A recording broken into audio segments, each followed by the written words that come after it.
Fala galera do canal do The Playoffs aqui no YouTube, estamos mais uma vez aqui para fazer um redraft. Um redraft da classe de 2016 da NBA. Mas você sabe o que é um redraft? Um redraft é quando a gente tenta refazer escolhas de um draft passado baseado no desempenho que os jogadores tiveram de fato na carreira da NBA. Então a gente analisa aqui quais jogadores foram bem na carreira, quais jogadores foram mal e quais teriam um melhor encaixe com as equipes na época, em consideração aos que foram escolhidos por cada franquia.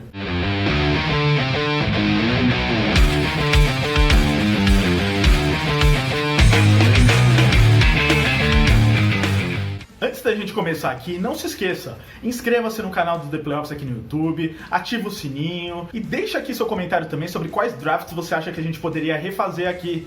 Qualquer ano que você quiser, é só colocar aqui nos comentários e a gente vai considerar para fazer em breve. Esse draft de 2016 da NBA foi muito bom. Tem jogadores que inclusive eu vou citar aqui depois do top 5. Mas começando pela escolha número 1, nesse caso não tem dúvida. Para mim, Ben Simmons, que foi a escolha número 1 do Philadelphia 76ers, continuaria nessa mesma posição. Ponto. Eu sou até suspeito para falar sobre o Ben Simmons porque eu gosto muito dele. Eu gostaria muito que ele fosse jogador do meu New York Knicks.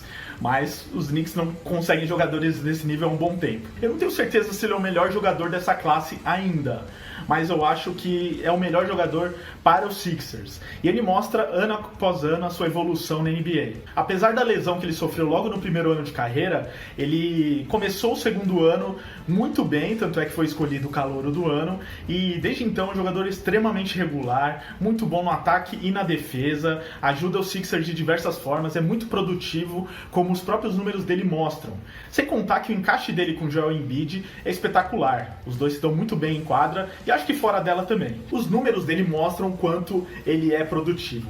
São em média 16,4 pontos por jogo, 8,3 rebotes, 8 assistências e ainda 2,1 roubadas de bola por jogo. Disse não é um cara bom pra caramba, com média de quase triple-double. Na segunda posição, o Los Angeles Lakers na época escolheu o ala Brandon Ingram, que está longe de ser uma escolha ruim. Eu acho que ele é um ótimo jogador e ainda com muito potencial. Só que eu acho que ele não teve um encaixe ideal com os Lakers. Tanto que passou lá anos e acabou sendo trocado na temporada passada naquele negócio envolvendo o Anthony Davis. Então, o Ingram nunca conseguiu se estabelecer nos Lakers como um franchise player que ele tinha potencial para ser, e hoje no New Orleans Pelicans ele vem mostrando muito mais potencial para isso do que tinha nos Lakers. Por isso, para mim, a segunda escolha desse draft pelos Lakers seria Pascal Siakam, ala que foi para o Toronto Raptors apenas na escolha número 27. O Siakam também demorou um pouco para se encontrar na liga e para causar impacto. Só que desde então, desde os últimos 2 anos, ele vem mostrando isso. Na temporada passada, ele foi um coadjuvante de luxo no título dos Raptors, ajudando muito o grande protagonista da equipe, que era o Kawhi Leonard. E agora que o Kawhi saiu, ele se sente totalmente à vontade para liderar a equipe e vem ajudando muito os Raptors, que inclusive antes da pausa haviam sido um dos grandes destaques da temporada. Então o Siakam, ele prova também, nesse contexto atual dos Raptors, que ele pode ser um protagonista, por que não? Agora, imagina se os Lakers tivessem selecionado o Siakam naquela oportunidade e ele já estivesse lá desde 2016, compreendendo a cultura dos Lakers. Aí em 2018 um tal de LeBron James chegaria lá, os dois começariam a se entrosar. Eu acho que seria uma dupla perfeita e suspeito até que os Lakers nem fariam a troca pelo Anthony Davis se o Siakam estivesse lá. Porque já teria um jogador que mais ou menos sabe fazer uma função ali de ala pivô e também poderia, nesse cenário, manter os outros jovens talentos que eles tiveram que trocar com os Pelicans. Acredito que teria sido muito bom para os dois, para os Lakers e para o Siakam, mas isso não aconteceu. O Siakam, que já foi eleito o MIP, ou seja, o jogador que mais evoluiu de uma temporada para outra, na temporada passada, no ano do título dos Raptors, e que agora está jogando ainda melhor. Então é capaz de ele ganhar esse prêmio de novo. Ele que na atual temporada, que está paralisada, tem médias de 23,6 pontos, 7,5 rebotes, 3,6 assistências e ainda uma roubada de bola por jogo. Bom, na terceira posição, o Boston Celtics selecionou o Jaylen Brown, que é um cara que eu gosto muito, é muito voluntarioso, acho que qualquer equipe gostaria de ter um cara assim no elenco, mas ele não é um jogador protagonista e eu acho que não é um cara para ser uma escolha top 3 de draft. Eu acho que o Brandon Ingram, se tivesse disponível aqui, como está no nosso redraft, ele seria a terceira escolha pelo Boston Celtics. Um cara que nos Pelicans já vem mostrando sinais de protagonista, ele se sente muito mais à vontade lá do que se sentia nos Lakers, e eu acho que no Celtics ele também ia se sentir à vontade. Ele, desde o começo, talvez já fosse colocado como protagonista da equipe, e sendo trabalhado pelo Brad Stevens, que é um cara que gosta muito do jogo coletivo, de trabalhar a defesa, o Ingram teria se desenvolvido muito mais do que nos Lakers, onde ele teve técnicos diferentes, teve o LeBron chegando e mudando tudo, enfim. Inclusive o Ingram, ele foi escolhido um ano antes do Jason Tatum. Eu não sei se o Tatum seria selecionado caso o Ingram já estivesse lá. Mas supondo que o Tatum tivesse sido selecionado também, eles teriam na mesma equipe o Ingram, o Tatum e ainda o Kyrie Irving, que foi contratado no ano seguinte. Ou seja, um trio que poderia ter levado o Boston Celtics até a brigar pelo título já há alguns anos. Mas a equipe ainda é boa, a gente não pode culpá-los pelas escolhas que fizeram nos últimos drafts. De qualquer maneira, o Ingram poderia ter levado essa equipe a outro patamar e ele mesmo acho que já teria se desenvolvido mais jogando em Boston. Este ano, no New Orleans Pelicans, ele também vem sendo considerado um candidato a jogador que mais se desenvolveu, porque tem as melhores médias da carreira em New Orleans, com 24,3 pontos, 6,3 rebotes, 4,3 assistências e também uma roubada de bola por jogo. Na quarta posição estava o Phoenix Suns, que a gente já sabe, né?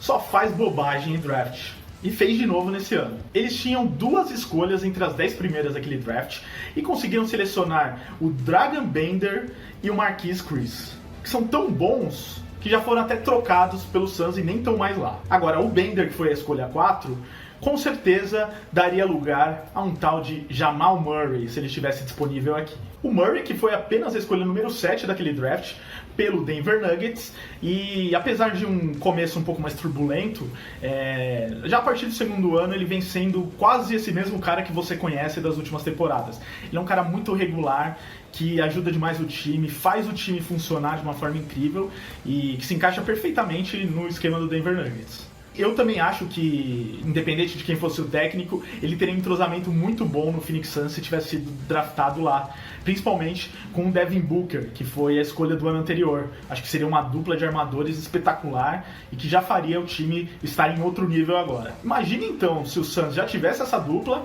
e em 2018 tivesse selecionado, como selecionou, o DeAndre Ayton. Ou, por que não, o Luka Doncic, que eles deixaram passar também, né, Suns? Acredito que o Phoenix Suns poderia hoje ser um dos principais times do Oeste, mas não é. Os números mostram que o Jamal Murray é um dos jogadores mais regulares da NBA. Ele tem médias de 18,8 pontos, 3,9 rebotes, 4,8 assistências e 1,2 roubadas de bola por jogo na atual temporada, que são números muito semelhantes ao que ele teve nas 2 últimas temporadas também. Então não espere muito mais do que isso do Murray, mas o que ele já oferece é bastante relevante. Para fechar esse top 5 aqui de escolhas do draft de 2016, temos o Minnesota Timberwolves, que na época selecionou Chris Dunn, armador, que logo na primeira temporada já foi trocado pela equipe para o Chicago Bulls, naquela troca envolvendo o Jimmy Butler. Ele até que tem jogado razoavelmente nos Bulls, mas muito longe de ser uma escolha top 5 de draft. Se eu pudesse voltar no tempo e selecionar pelo Minnesota Timberwolves, como eu estou fazendo agora, eu acho que eles selecionariam Malcolm Brogdon, alarmador, que foi apenas a escolha número 36 daquele draft, na segunda rodada. Isso mesmo, o Brogdon, que foi eleito o calouro do ano na sua temporada de estreia, foi apenas uma escolha de segunda rodada que passou fora do radar de todas as equipes.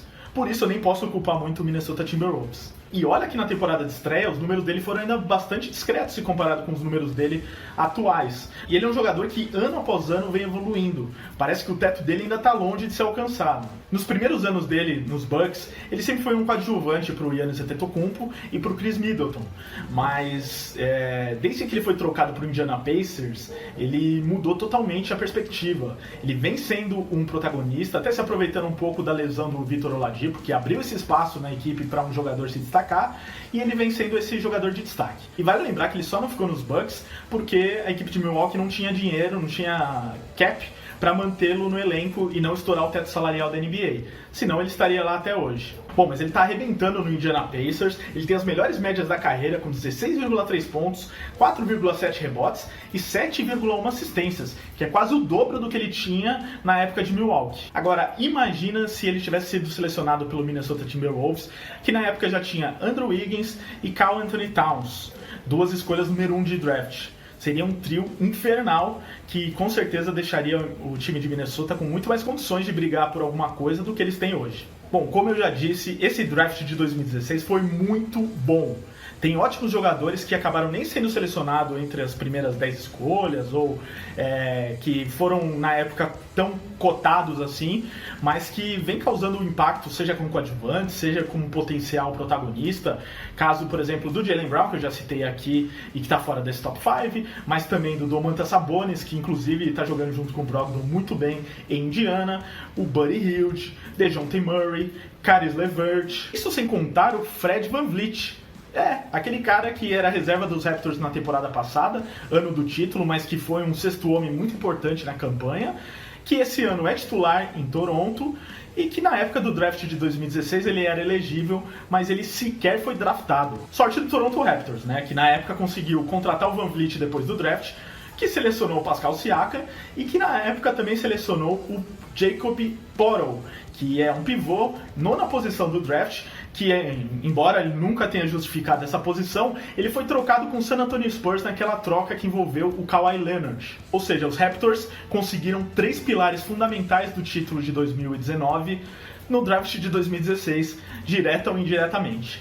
Podemos dizer que a equipe do Canadá foi a grande vencedora desse draft de 2016. E aí, o que você achou desse redraft aqui do The Playoffs? Você faria alguma coisa diferente nas 5 primeiras escolhas? Você acha que sua equipe fez um bom draft aquele ano?